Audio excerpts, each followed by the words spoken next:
Here we are on this 2014 bus. Let me show you something we've come across this morning. These shims in here.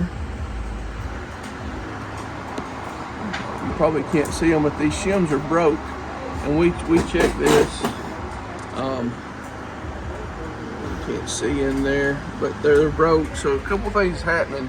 You can see, number one, when you come out and inspect these dive boards, and this is what we refer to as a dive board, but when the shims break, it allows it to drop down. So you can see this is actually rubbing on this trim piece right here. Number one, it should be, there's a little bit of a gap right here still.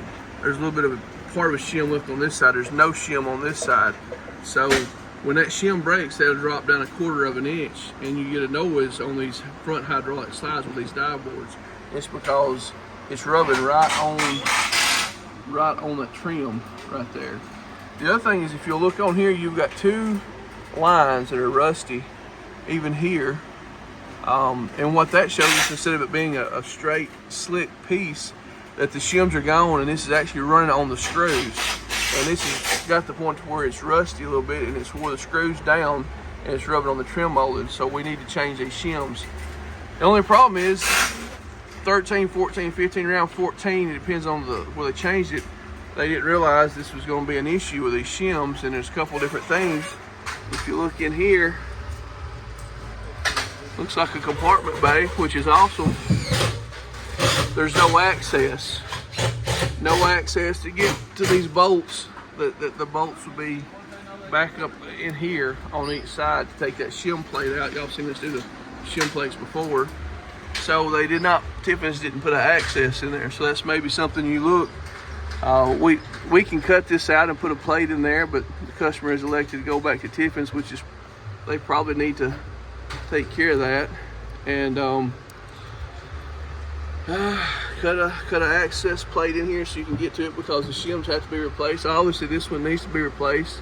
You can see that, but you have to cut an access just to get to the plate, and they did not do that. So this is just something to check for if you have a 14 bus, 15, 16 Phaeton somewhere in there. Make sure that there's access plates under here if you can't see the bolts under the bottom, and Tiffany's needs to cut that open. Also, if you take it to the service center and let them cut an access plate, a lot of times they don't let you stay in there, especially the mechanic shop when they're cutting. But you want to make sure there's nothing in here that's flammable. They should take it out. But check your carpet, because a lot of times they don't put felt down. We've had them do some work before, and where they cut and they grind and stuff, it burns little holes in the felt. So you want to, before you leave, you want to check it, no matter where it's at, with us here at Precision or at Tiffany's or a dealer. If they're doing any kind of cutting or welding or sawing or anything, just make sure that they clean up after themselves, and that there's no, a lot of times, a little bit of burn holes in this felt from where that falls down.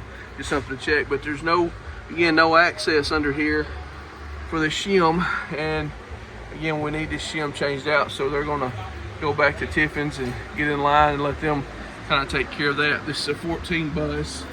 Just letting you know some stuff to look for, some things when they changed out that you may have to run into, and letting you know, just give you some pointers and tips on what to do. Again, like, share, follow. We appreciate all the shares and follows we can get, and this is how the Precision Boys do it. Thank you.